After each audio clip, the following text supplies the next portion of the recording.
Donc, tout au long du voyage que j'ai entrepris depuis quelques jours dans différents KTT, l'idée est de parler de la façon de pratiquer et notamment d'aborder la pratique de façon plus profonde. Depuis plusieurs années, j'essaie de réfléchir à l'opportunité, quelle opportunité donner à des pratiquants laïcs qui sont donc investis dans un quotidien, qui sont investis dans certaines responsabilités, les tâches du quotidien. Donc leur donner l'opportunité finalement de pratiquer pour que les fruits soient les mêmes que ceux d'une retraite, c'est-à-dire d'aller vraiment aussi profondément dans la pratique. Donc, depuis quelques années, j'organise un peu, étape par étape, un programme ou un cursus qui va dans cette direction. Donc, l'idée ce soir, comme je l'ai fait il y a quelques jours à La Rochelle, hier soir encore à Nantes, eh bien, c'est de donner une vision de quelle attitude, quel concept il faut développer par rapport à la pratique, tout en étant donc des personnes en vivant avec une vie normale et ordinaire. Le sujet donc de ce soir est destiné finalement à planter comme une graine pour évoluer dans la bonne direction au niveau de la pratique méditative. Donc avant de commencer l'enseignement, puisque cet enseignement est vraiment orienté sur la pratique, eh bien nous allons commencer par prendre refuge, par développer donc l'esprit d'éveil, et puis afin qu'il n'y ait aucun obstacle à notre compréhension et qu'il n'y ait aucune mauvaise compréhension, eh bien nous faisons un cours Guru Yoga comme il est de tradition de le faire avant tout enseignement dans nos centres. And also, just before recitation of refuge, for a few days, a few words I will talk. Actually, since 2005, I prepared all the teachings. So this is, I think, many of you know, you have a transcription, already. This is also very important. Many of you already had sessions, so this, and then same thing what I just talked about before. Beginning of this year, I started with Paris and Perpignan, a little bit like more explanation how to do practice, So at the day also in I think La Rochelle and Nantes. So tonight I'll talk to another topic. So I think combination, we will have also transcription. So later also you can revision with this and try to look a little bit, then go with the general practice. So these things I could combine all together. All together could be used. Time we try to start with go more formal practice. Sorry? Yeah, already done, but later also tonight our additional teachings, Donc depuis 2005, en fait, je prépare justement tous ces enseignements avec une progression réfléchie. Donc il y a déjà des transcriptions de fait de ces enseignements sous la forme des livrets que je sais que certains d'entre vous étudient. Je suis déjà allée donc, cette année dans l'été à Paris ainsi qu'à Perpignan. Je continue avec, donc il y a eu aussi Bayonne, je continue maintenant avec La Rochelle, Nantes, Rouen, etc.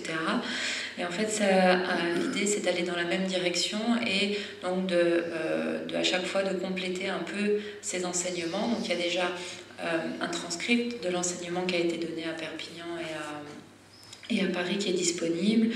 On verra peut-être pour compléter avec ce qui est donné ce soir et pour faire une matière à réfléchir et pour combiner les différents éléments ensemble. Okay, then we do first refuge and then I will talk topic. Alors on va commencer par prendre refuge. Sanje Jonam Soju Chonam La Janju Padu Dalu Japsu Dayu Juso Lipe Senanju Ola Benchi Sanye Dopa Sangye Chutang Sogi Chonam La Chanchu Patu Dani Japsu Chi Dagi Jinso Jipe Sunam Ju Lola Penchi Sangye Nupa Shu Sangye Chutang Sogi Chonam La Chanchu Patu Dani Japsu Chi Dagi Jinso Jipe Sunam Ju Lola Penchi Sangye Nupa Shu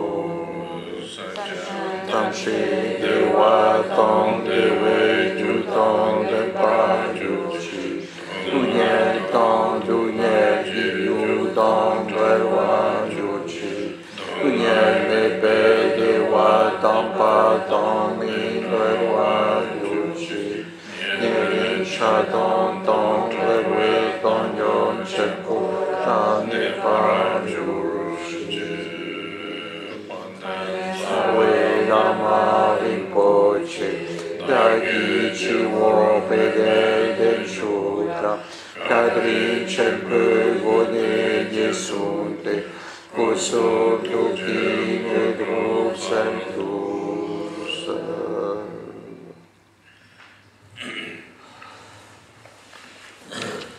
And first tonight I will talk topic a little bit meditation. So because some people also take a refuge, so therefore I talk meditation. And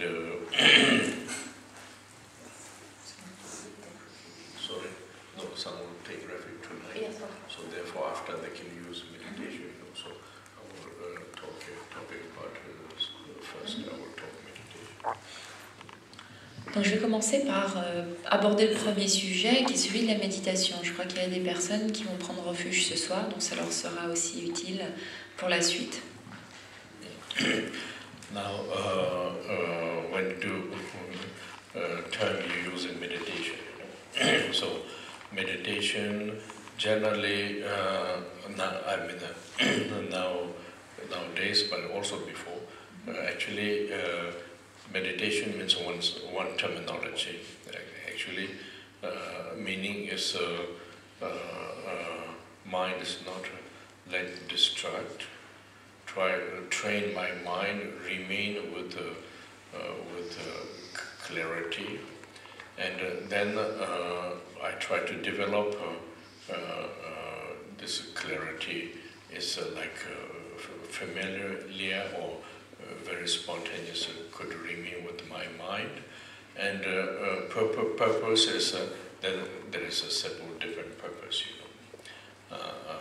One purpose is just make a relaxation and feel good, and also same time things try to get a little bit clear. These kind of things. I think one general people when they talk about meditation. Then another compare with the Buddhism, we do meditate. Purpose is basic is the same, but purpose of the meditation is what we learn the teachings in order to able to integrate and able to function ourselves. So that means kind of to deeply able to meaning observe, then we're able to apply. This is the purpose of meditation, and we're using term this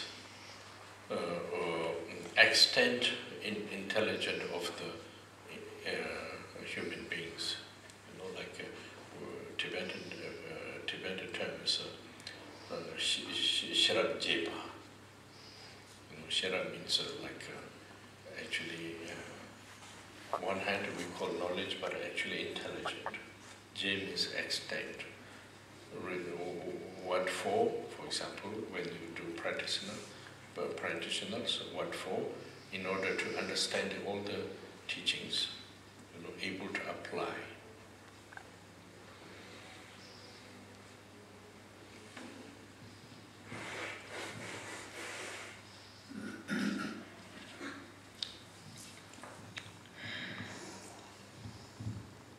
La méditation, qu'il s'agisse de celle que l'on pratique aujourd'hui ou de celle qui était pratiquée dans les temps anciens, eh bien, elle a un sens très précis.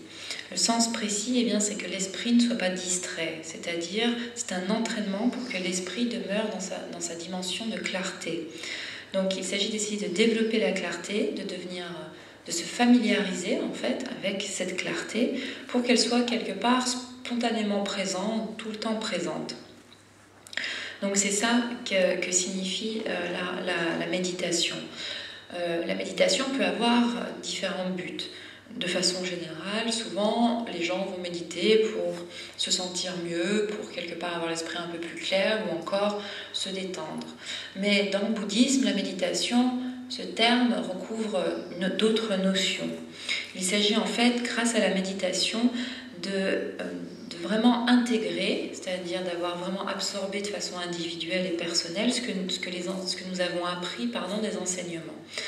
Et du fait de cette intégration personnelle, eh bien nous sommes capables de les appliquer, de les mettre en œuvre. Et ça, c'est le but de la méditation dans le cadre du bouddhisme. La méditation, en fait, nous permet de développer ou d'étendre notre intelligence. En tibétain, cela se dit Sherab Diepa. Sherab veut dire connaissance, mais aussi intelligence ou encore discernement. Diepa signifie étendre ou développer. Donc ça, c'est le but donc, de la méditation, c'est-à-dire être capable de pouvoir mettre en œuvre ou appliquer ce que les enseignements nous expliquent ou nous proposent. So now, Méditer, en fait, requiert de suivre une méthode. Il y a des instructions qui sont données pour cela. Il n'est pas extrêmement facile de le faire d'un seul coup, au début, mais en fait, il s'agit de s'y entraîner petit à petit et cela vient. Lorsque l'on commence à méditer, la posture est importante. Mais cette posture, on va dire qu'il y a une posture que l'on appelle la posture en 7 points qui est importante, mais il ne s'agit pas non plus, c'est pas une obligation que de la faire, c'est proposé, et ça, pour les raisons que nous allons expliquer. Mais je sais aussi que certaines personnes ne peuvent pas, du fait juste parfois de problèmes physiques ou même juste de la structure du corps, eh bien, ne peuvent pas la prendre. Donc c'est pas un problème, c'est pas un souci. Ce qu'il faut savoir, c'est juste que voilà, il y a une position, on va dire, qui est proposée. Pourquoi cette posture est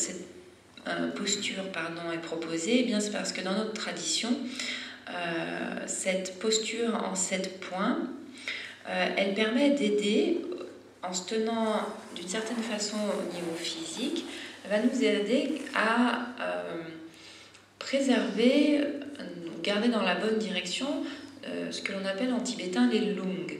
Qu'est-ce que les lungs? C'est assez difficile à traduire, mais pour donner une image, c'est un peu comme des vagues d'énergie qui circulent dans notre corps et qui permet que le corps soit fonctionnel. Lorsque l'on maintient cette posture en 7 points, eh bien, ça nous permet de réduire l'apparition de ce que l'on appelle les émotions perturbatrices. En tibétain, Nyön Mongpa. En fait, les émotions perturbatrices, c'est pas vraiment non plus, c'est pas une bonne traduction parce que c'est plutôt émotions qui peuvent conduire à des perturbations. C'est ça vraiment le terme. Donc la fonction de cette posture, quelque part, c'est par une certaine position du corps, eh bien, les énergies qui circulent dans le corps sont canalisées, et ce qui fait qu'il y a moins, on va dire, on laisse moins de prise ou moins de place pour que s'élève le désir, la colère, des tensions ou encore une trop grosse saisie de l'ego. Donc c'est la circulation, parce qu'en fait ce qui se passe, c'est que souvent en fonction de comment nous nous tenons, comment les énergies circulent dans notre corps, il y a parfois des conditions, ça vient créer une prise pour certaines conditions extérieures pour que nos émotions internes aussi, ce qu'on appelle aussi les afflictions, puissent se développer. Et une fois que ces émotions émergent, eh bien alors souvent on est complètement submergé par leur influence, et ça va nous pousser, tout ce que l'on va percevoir et tous nos agissements seront motivés ou teintés par ces émotions. Et c'est ce qui nous pousse à agir de façon négative. Donc il est possible de simplement s'asseoir en tailleur, ou bien, si ce n'est pas possible, juste de s'asseoir sur une chaise. Et le point principal, c'est que le corps soit bien droit, que l'on se tienne bien droit. Et ça va vraiment nous aider, peut-être pas à 100%, mais en tout cas cela va contribuer à ce que quelque part déjà il y ait moins de distractions qui viennent nous perturber, ou moins de pensées on va dire perturbantes qui s'élèvent dans l'esprit. L'esprit est alors capable de demeurer dans une condition avec davantage de clarté, et c'est une fois qu'on a cette clarté, mais c'est beaucoup plus facile pour continuer et appréhender les choses. Donc tout particulièrement de nos jours en Europe, on n'a pas l'habitude de s'asseoir en tailleur ou les jambes croisées, mais en tout cas l'idée c'est donc lorsque l'on médite de s'asseoir droit et de méditer, donc c'est-à-dire de ne pas marcher ou juste se tenir debout ou trop avachi, mais d'être vraiment bien droit. Ça va venir influencer en fait les différentes pensées déjà qui s'élèvent dans notre esprit. Explications qui sont données. Donc comme nous l'avons dit, le but de la méditation est d'essayer d'entraîner notre esprit à demeurer aussi clair que possible. Pourquoi avoir un esprit clair? À quoi sert la clarté? En fait, de façon générale, notre esprit fonctionne ainsi. Nous sommes constamment en fait en train d'errer d'une chose à l'autre. Il n'est jamais concentré. Et ce vagabondage de l'esprit, en fait, il se fait de façon complètement spontanée, sans qu'on quelque part qu'on le veuille vraiment. C'est quelque chose, on est toujours en train de sauter d'une chose à l'autre. Donc, on suit nos pensées et c'est ce qui crée des perturbations. Donc, l'idée, c'est d'essayer, par le fait de demeurer clairement, en fait, d'avoir une forme de capacité. Si l'on peut demeurer dans la dimension de clarté de l'esprit, alors il y a une habitude qui se crée et notre capacité de compréhension se développe.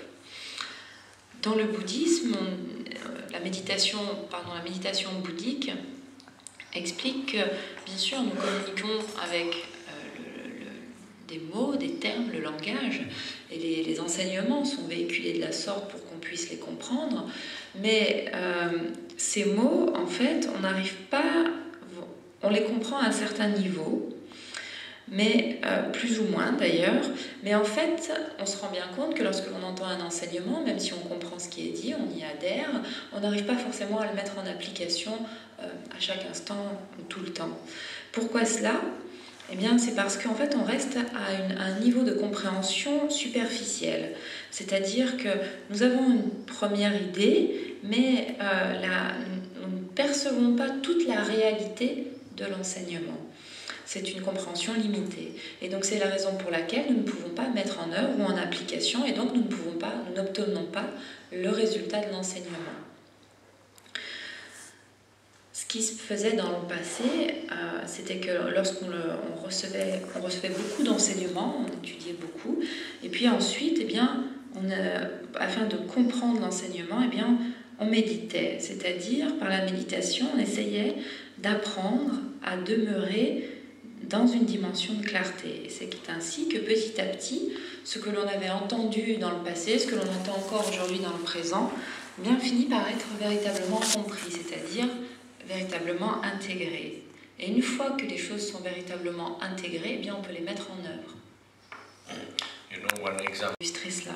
Par exemple, quelqu'un qui a l'habitude de fumer, un fumeur, il sait que fumer nuit à la santé, que ça endommage ses poumons. Il le comprend parfaitement, il le sait.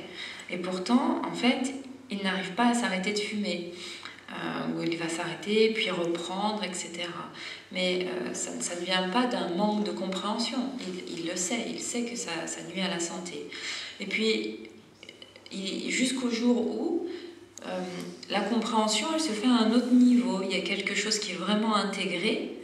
Il sait qu'en continuant de la sorte, il va mourir. Il y a quelque chose qui est beaucoup plus clair et alors il peut immédiatement s'arrêter. Tant qu'il n'y a pas quelque chose qui est personnellement intégré, eh bien c'est difficile de s'arrêter. Et on est en fait un peu similaire, c'est-à-dire qu'on veut accomplir quelque chose, atteindre le but, par exemple la libération. On comprend que les conditions du samsara sont défectueuses, on comprend le karma négatif, mais pourtant on n'arrive tout de même pas à appliquer l'enseignement du Bouddha, on n'arrive pas vraiment à le mettre en œuvre. Pourquoi cela ? Eh bien parce qu'il y a un manque de compréhension à un certain niveau. Et c'est la raison pour laquelle nous ne parvenons pas à changer véritablement. À partir du moment où il y a une véritable compréhension, alors il est possible d'appliquer ce qui est nécessaire ou de mettre en œuvre ce qui est nécessaire ou requis. Donc lorsque l'on parle, on va échanger, on va écouter un enseignement, on est d'accord avec le Dharma, on adhère à ce qu'il nous dit. On sait que certaines choses doivent être évitées ou ne sont pas très bonnes, mais pourtant on ne parvient pas à les abandonner. Donc nous sommes d'accord, mais en fait on n'a pas vraiment compris. Il y a un niveau qu'on n'arrive pas, que l'on ne perçoit pas. Et c'est la raison pour laquelle on n'est pas capable de vraiment s'engager plus avant ou de vraiment suivre et mettre en œuvre ce que l'enseignement nous dit. C'est la raison pour laquelle il est important de combiner le fait d'écouter les enseignements à une pratique méditative. Parce que, et durant la méditation, méditer ne veut pas dire étudier ou ressasser, repenser à ce que l'enseignement nous a dit. Méditer, c'est simplement méditer, et ça va afin de développer cette capacité de clarté dont nous parlions. Et c'est ainsi, en tout cas si l'on est un pratiquant du Dharma, c'est ainsi qu'il faut procéder. So now I'm explaining.